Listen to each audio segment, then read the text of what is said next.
Olá. Bem, quem é que nunca olhou para uma fórmula matemática e sentiu, bem, um vazio? Acontece.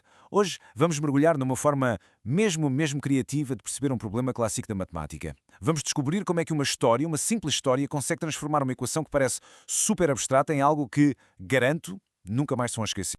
E a pergunta é mesmo essa, não é? Como é que se faz essa magia? Como é que se passa de uns símbolos rabiscados numa página para uma ideia que fica colada na nossa cabeça? A resposta, e isto é que é o mais curioso, pode estar num lugar onde menos se espera, num verdadeiro conto de fadas. Pois, vamos ser sinceros. Para muita gente, a matemática é um bicho de sete cabeças. Um labirinto assustador, cheio de símbolos, de regras que parecem ter saído do nada. E às vezes o mais difícil é encontrar uma porta de entrada, uma ligação, qualquer coisa que nos faça sentir que aquilo também é para nós. E então? Chegamos a isto. O famoso caso notável, o quadrado do binómio. Ok, para algumas pessoas isto é pura elegância matemática.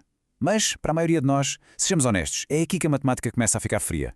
Um bocado intimidante e muito fácil de esquecer. Mas, e se houvesse outra forma de olhar para isto? Uma maneira completamente diferente? E a boa notícia é que vamos virar isto de cabeça para baixo. E a inspiração vem de uma abordagem absolutamente genial do canal de YouTube CSI Matemática, Cálculo sob Investigação. O que é que eles fizeram? Pegaram nesta fórmula e transformaram-na numa história. Sim, numa história. E o vídeo começa logo assim. A notável história de um caso notável. Reparem no poder desta frase. Dá logo o tom, certo?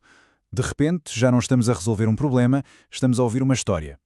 Prepara o terreno para algo que não tem nada a ver com uma aula de matemática tradicional. Num reino muito distante, existiam duas personagens muito especiais. A primeira era a Princesa Bee. Pensem nela como o nosso A da fórmula, a primeira parte da nossa expressão. E claro, havia o príncipe nomeal. Ele, como devem calcular, é o nosso bi. E juntos, os nomes deles, bi, nomeal, já nos dão uma pista do que aí vem. Um verdadeiro par real, binomial. Ora, eles apaixonaram-se e juntaram-se num binómio. Estão a ver a ligação? A Princesa Bee mais o príncipe nominal A mais B. A primeira parte da nossa fórmula está contada. E claro, foram viver para a sua nova casa, a Casa ao Quadrado, um lugar mágico onde tudo era elevado a uma nova potência. E isto, claro, representa o expoente, aquele pequeno 2 que está a abraçar o nosso binómio. A história está a ganhar forma, não está? Bem, com o tempo, a vida na Casa ao Quadrado começou a ter os seus efeitos. A Princesa Bee ficou ao quadrado. Isto, claro, é o nosso A ao quadrado, o primeiro termo da solução. E com o príncipe nomeal aconteceu exatamente o mesmo. Ele também ficou ao quadrado. E assim, temos o b ao quadrado. Pronto, já temos duas partes da nossa fórmula. Mas falta ali qualquer coisa no meio, não acham? O que será? Ah, pois claro, a família cresceu. Eles tiveram 2 filhos. O primeiro era a cara chapada da mãe, uma pequena Princesa Bee, o nosso A. E o segundo, como seria de esperar, era igualzinho ao pai, um pequeno príncipe nomeal, ou seja, o nosso B. E aqui está o golpe de gênio da história. Isto representa o termo que faltava. 2 vezes, porque são 2 filhos, o produto de A por B. E assim, de repente, a história revela a fórmula completa. A ao quadrado, mais 2 vezes A vezes B, mais B ao quadrado. Fantástico, não é? Ok, vamos fazer aqui uma pequena pausa na nossa fábula para pensar um bocadinho no que acabou de acontecer. Por que é que esta forma de contar a história funciona tão bem? Por que é tão mais eficaz do que simplesmente decorar a fórmula? O contraste aqui é brutal. De um lado, a álgebra pura, símbolos frios, abstratos. Do outro, uma história, com personagens, com uma narrativa, até com emoção. É a mesmíssima verdade matemática, mas comunicada de duas formas que não podiam ser mais diferentes. A pergunta é histórica, não é? Qual das duas é que tem mais probabilidade de ficar na memória? E esta eficácia toda não é por acaso, não é magia. Isto entra de cabeça no campo da pedagogia, a ciência e a arte de ensinar.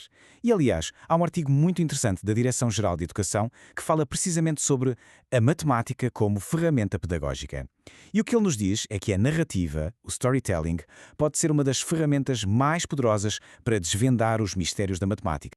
Portanto, o ponto-chave é mesmo este. A história da Princesa Bee e do Príncipe Nominal não é só um truque engraçado. É um exemplo perfeito de como a criatividade pode ser uma ferramenta de ensino. É pegar em algo abstrato e torná-lo concreto. Pegar em algo impessoal e torná-lo pessoal. E o mais importante, pegar no que é fácil de esquecer e transformá-lo em algo inesquecível. Mas por que é que funciona tão bem? Vamos ver ponto por ponto. Primeiro, e talvez o mais importante, reduz a ansiedade. Uma história convida-nos a entrar, não nos intimida com regras. Segundo, cria âncoras de memória muito fortes. É muito mais fácil lembrarmos de príncipes e princesas do que de um A e de um B. Terceiro, humaniza os conceitos. Dá-lhes uma cara, uma personalidade. E por fim, torna o que é invisível em algo visível na nossa imaginação. E à medida que nos aproximamos do fim, percebemos que a lição aqui é muito maior do que uma simples fórmula matemática.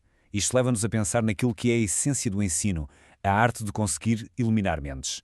No fundo, foi isto que vimos em ação. Uma ferramenta pedagógica é, essencialmente, uma ponte que liga a margem da informação complexa e abstrata à margem da compreensão humana. E as histórias? Bem, as histórias são talvez das pontes mais antigas e mais sólidas que a humanidade alguma vez construiu.